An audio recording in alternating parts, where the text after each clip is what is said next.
Hello everyone, today we are going to learn basic ZWCAD tutorial how to use line command.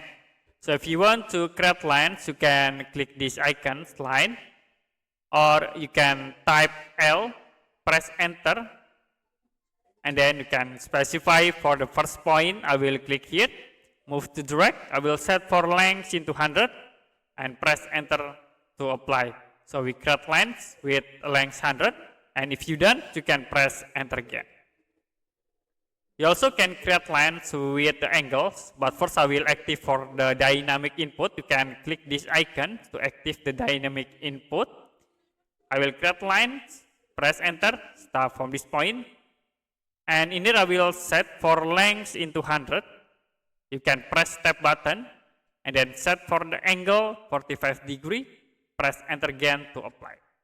So we create lines with length 100 and angle 45 degree. I will move to the left here.